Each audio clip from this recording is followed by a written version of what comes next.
Lui, c'est Monsieur Yazel Pindi. Monsieur Yazel Pindi est consultant. Il est CEO de ICB. Excusez-moi, ICB Consulting. Je crois qu'il va devoir nous expliquer clairement de quoi il s'agit. Monsieur Yazel Pindi, bonjour et bienvenue. Bonjour, en tout cas, je suis très heureux d'être reçu chez vous. Oui. Donc, c'est pour parler de tout ce qui est création d'entreprise, performance d'entreprise. Donc, je suis, comme vous l'avez démarré déjà dans la présentation, Tout à fait. consultant et CEO de ICB Consulting. Donc, c'est une structure d'accompagnement pour tout ce qui est performance d'entreprise, donc le pilotage de la performance au sein des entreprises et tout ce qui est méthode de création de valeur et les méthodes de résolution de problèmes et surtout gérer la création d'entreprise, comment créer une entreprise, comment faire pérenniser cette création d'entreprise, analyser le taux de survie. Vraiment. Qu'est-ce qui fait qu'une entreprise ne tienne pas? Qu'est-ce qui fait aussi le succès d'une entreprise, sachant bien que l'entreprise est au cœur de l'activité économique d'un pays. Voilà. Oui. Parce que des fois, on a tendance à se leurrer un petit peu. Les matières premières, on a comme chez nous immensement riches, c'est vrai. Oui. Mais c'est vrai que si on n'a pas une réelle stratégie de développement, dans tout ce qui est création d'entreprise, ça ne va pas beaucoup nous aider. Donc c'est pour ça qu'on est sur ce plateau aujourd'hui pour parler de la vie d'une entreprise. Quels sont les facteurs qui font qu'une entreprise tienne, résiste et puis perdure sur la durée. Voilà. Merci beaucoup, Monsieur Yazel Pindi, d'avoir précisé. Mais dites-nous, parlons de ICB Consulting. Quels sont les éléments majeurs, quelles sont les raisons fondamentales qui vous ont poussé à mettre en place ICB Consulting? Mais déjà, Congolais que je suis déjà, Ouais. donc je vis à l'étranger en Suisse, hein, on n'a pas précisé, donc je vis pas, enfin je suis à cheval aujourd'hui entre la Suisse et la RDC. C'est vrai que quand on développe un certain nombre de talents et des compétences, on se dit tout ce que je sais faire et je vois les manques qu'il y a chez moi au pays, je me dis mais ça serait bien que je revienne aussi au pays apporter ma part dans le développement de ces pays. Donc les autres travaillent aussi, c'est très très bien, mais quand on est doté d'une certaine compétence, il faut revenir faire sa part aussi. Donc pour moi, c'est tout à fait naturel que je revienne ici en RDC avec ces compétences-là que j'ai pour tout ce qui est gestion d'entreprise, sachant que j'ai œuvré dans des très très grosses entreprises d'où je viens, entre autres Cartier, Rolex et Patek Philippe où je suis. Donc je suis spécialiste dans tout ce qui est structuration des méthodes industrielles pour tout ce qui est performance d'entreprise. Alors je me dis, mais il y a une carence dans tout ce qui est industrialisation en RDC. Il faudrait revenir quand même avec ça et puis travailler pour mon pays. Donc c'est ça qui nous a mené à créer justement ce cabinet pour travailler justement dans la création déjà. Et puis une fois que les entreprises sont créées, comment faire ces entreprises qu'on a créées qui survivent, qui restent pérennes pour créer de la valeur sur le long terme. Donc en gros, la mission qui nous incombe justement, c'est ça. Monsieur Yazel Pindi a fait quelles études pour Ouais. déjà comment... Ok, pour fixer le cadre d'entrée de jeu, savoir à qui vous avez affaire. Exactement. Non, j'ai un brevet fédéral d'expert en production déjà pour commencer. C'est toutes les sciences de l'ingénieur qui consistent à mettre en place les processus de développement dans des environnements industriels. J'ai un master en business administration et gestion d'entreprise et j'ai un executive MBA. Wow. Et là, finalement, pour finir, je suis en train de finaliser un doctorat justement en business administration. Voilà. Wow, ça fait quand même un peu beaucoup, mais on en a besoin quand même. Oui, c'est clair. Ouais. Alors, monsieur Yazel, dites-nous, est-ce qu'il y a un parallélisme entre la gestion d'entreprise et la gestion d'un État? Au contraire, il y a beaucoup d'analogies.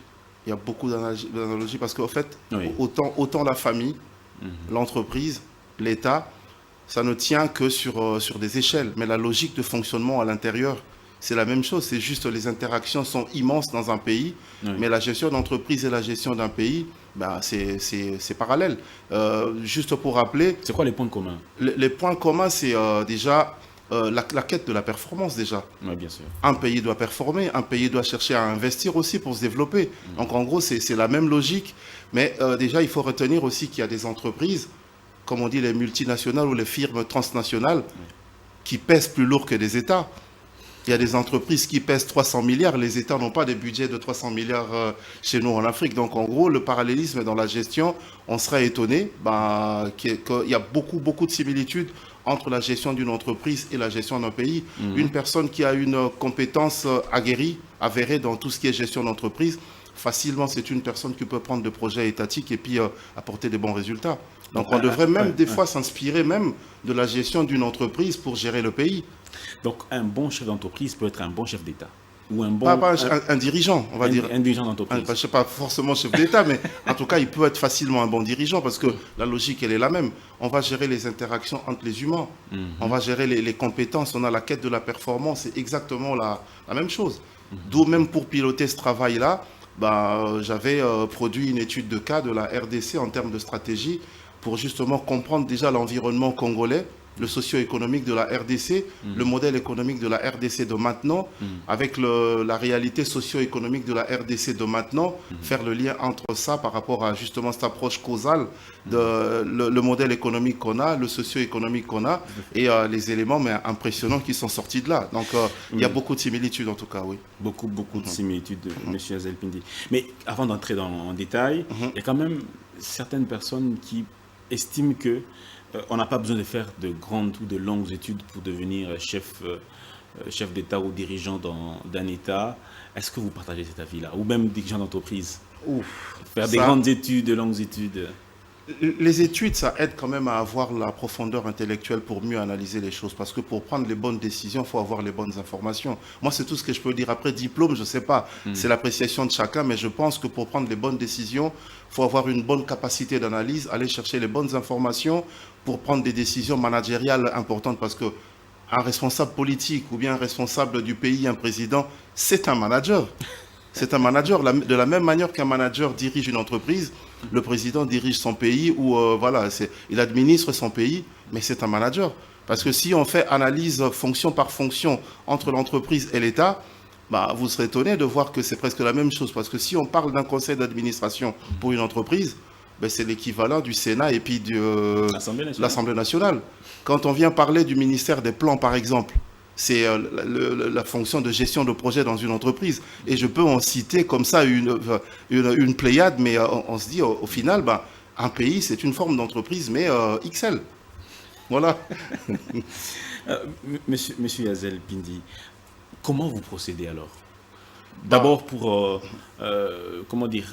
aider une entreprise à performer. Quelle serait la procédure que vous... Ok. Donc, pour mon travail de consultant, déjà, c'est pas forcément moi que je suis censé aller vers une entreprise. Moi, je suis censé faire la promotion de mon activité. Et les entreprises qui sont en difficulté, c'est eux qui viennent nous voir en nous fournissant un rapport détaillé des problématiques qui gangrènent leur performance, entre guillemets, si on peut le dire. Et en fonction du rapport qu'ils nous fournissent, nous, on va rentrer en étude. L'étude qu'on va faire, c'est pour comprendre le fonctionnement de sa société, qu'est-ce qui fait les facteurs rédhibitoires qui fait qu'il ne peut pas se développer comme il faut. En fonction de ça, on passe d'abord dans ce qu'on fait l'analyse, le diagnostic stratégique déjà. C'est comme nous, quand on est malade, on ne se sent pas bien, on va aller voir le médecin, il va faire quoi? Il va faire un diagnostic. Le diagnostic que le médecin va faire après, c'est pour dire, ok, détecter le mal qui nous ronge avant de nous prodiguer peut-être un traitement ou nous conseiller dans comment nous soigner. Dans les entreprises, c'est la même chose. Donc l'entreprise va fournir un rapport que nous, on va analyser de fond en comble. Et une fois qu'on a analysé, on va détecter les causes racines des problèmes qui empêchent l'entreprise de tourner, de grandir comme il faut. Et là, on va passer maintenant aux méthodes de résolution de problèmes pour proposer des solutions. Donc, analyse... Diagnostic et préconisation ensuite. Voilà, c'est ça notre travail. Un schéma à 3. C'est un schéma, obligé. Tout est processus. Il faut absolument faire un processus. Tout à fait. Mais j'ai lu le document que vous m'avez donné avant qu'on en commence l'émission. J'ai lu, il y a plusieurs types ou formes d'analyse. Mais comment vous faites, qu'on analysez comment? C'est-à-dire que l'entreprise va mal, vous avez les données, et comment vous analysez pour détecter les failles et pour proposer? Mais parce que déjà, pour une entreprise qui tourne, on ne peut pas arriver avec des propositions sans comprendre l'origine du mal, comme je l'ai dit, au risque de me répéter. J'aimerais comprendre déjà l'environnement où cette entreprise évolue déjà. Il faut comprendre déjà ça, c'est important. La structure de la concurrence autour de cette entreprise-là. L'environnement joue un rôle important dans le fonctionnement de l'entreprise. C'est important. Comment? Parce que, supposons, ici je suis dans une chaîne de radio chez vous, mais je pense que vous n'êtes pas la chaîne de radio la seule. Voilà, la chaîne de télé, pardon, je m'excuse. Vous n'êtes pas la seule chaîne de télé à Kinshasa aujourd'hui. Donc il y a vos concurrents qui sont là. Bien sûr. Ils vous grattent un peu votre part de marché aussi. Supposons qu'aujourd'hui, par exemple, vous dites, OK, ce cabinet de consultants, je trouve qu'ils sont intéressants. Nous, on va les voir parce que nous, on aimerait se positionner aujourd'hui, dans 5 ans, être les meilleurs. On aimerait être la meilleure chaîne de télévision dans les 10 prochaines années. Comment il faut faire? Du coup, le rapport arrivera et puis je vais analyser, ou on va analyser l'environnement congolais. Qu'est-ce qui plaît aux Congolais? Qu'est-ce qui fait qu'ils s'intéressent aux autres chaînes et tout? De manière à donner une proposition de valeur qui sort complètement du lot par rapport à ce que les autres font. Donc en gros, si vous avez votre objectif, peut-être qu'on veut s'agrandir, mais on ne voit pas quel chemin on va prendre. En gros, même vous, la chaîne de télé comme vous êtes là, c'est une structure, pour moi, c'est une entreprise parce que vous avez une structure de coûts. Vous avez les salaires à payer là-dedans. Bien sûr. Donc voilà, donc pour moi, c'est la même logique. Et puis la même chose que je passe chez vous, on fait cette émission, en gros, c'est de la production là. Bien Voilà, sûr. c'est de la production. Autant qu'une entreprise industrielle, elle va produire pour fabriquer un certain bien. Vous, à travers votre émission, comme on est en train de passer là, c'est de la production. C'est la même logique en fait. Bien sûr. Donc analyser l'environnement externe, l'environnement interne. Est-ce qu'il y a les compétences qu'il faut?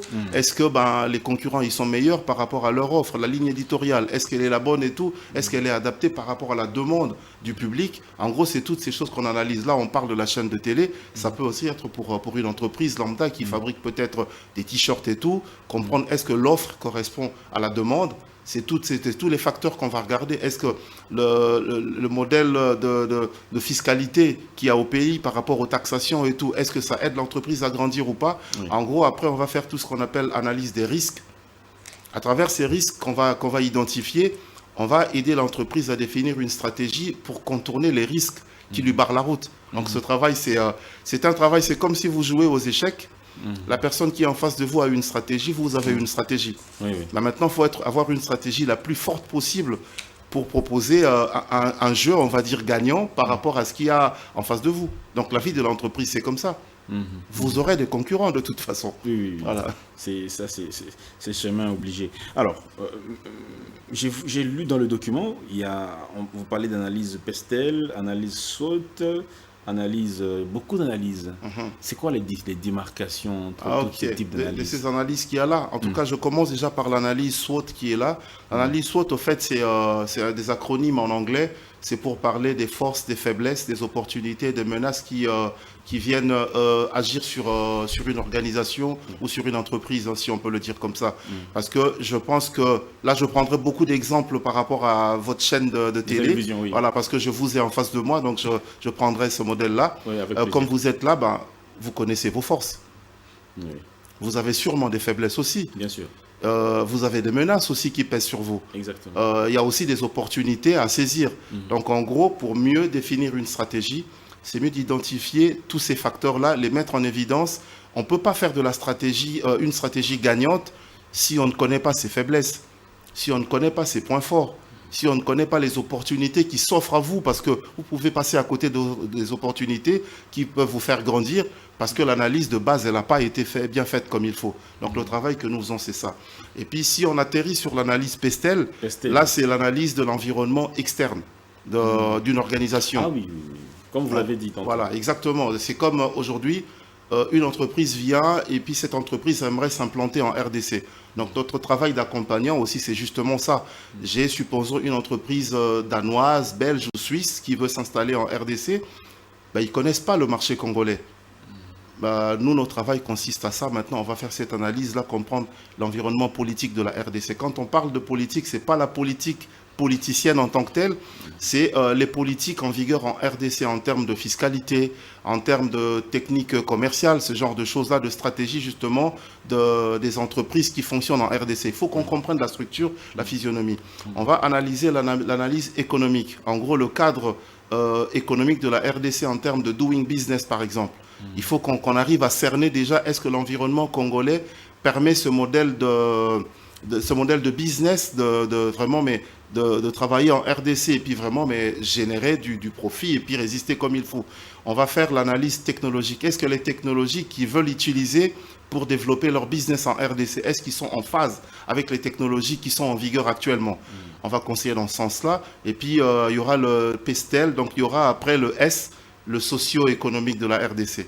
Il faut analyser tout ça. En gros, on sort tous les éléments les plus importants, on met en évidence, une fois qu'on analyse tous ces facteurs-là, on peut maintenant commencer à réfléchir à la vraie stratégie. Parce que d'entrée de jeu, on arrive déjà à savoir, OK, par rapport aux éléments qu'on a analysés, qu'on a mis en évidence, ben, la menace, elle est tellement forte en RDC. Le modèle d'affaires que vous ramenez en RDC sous la forme que vous avez, elle ne marchera pas. À un moment donné, il faut modifier un petit peu pour vous adapter le maximum possible à la réalité du Congo. Donc, en gros, le travail consiste à ça. Donc, c'est une analyse profonde, c'est vrai, mais c'est une analyse qui permet d'éviter beaucoup d'erreurs, qui fait après qu'on voit beaucoup d'entreprises qui se créent. On est tout content, euphorique d'avoir créé une activité, mais bizarrement, on se dit une année après, l'entreprise, elle ne marche pas. Elle disparaît. Parce qu'il y en a beaucoup qui se créent les entreprises. Une année après, mais le taux de survie, les entreprises qui se créent, est-ce qu'une année après, sur 100 entreprises qui sont créées en RDC, une année après, est-ce que les 100 sont encore là? C'est ça le problème. Voilà. Est-ce qu'une année après, ils sont là? Est-ce que 5 ans après, ils sont là? Mais qu'est-ce qui fait que ça ne marche pas? Parce que les causes profondes, on ne va pas les chercher à la base avant de créer sa structure. Donc nous, le travail que nous faisons, c'est peut-être un gros travail de fond, c'est vrai, mais on fait un balisage de terrain à fond pour se dire que tous les éléments qui sont facteurs d'espoir ou bien qui nous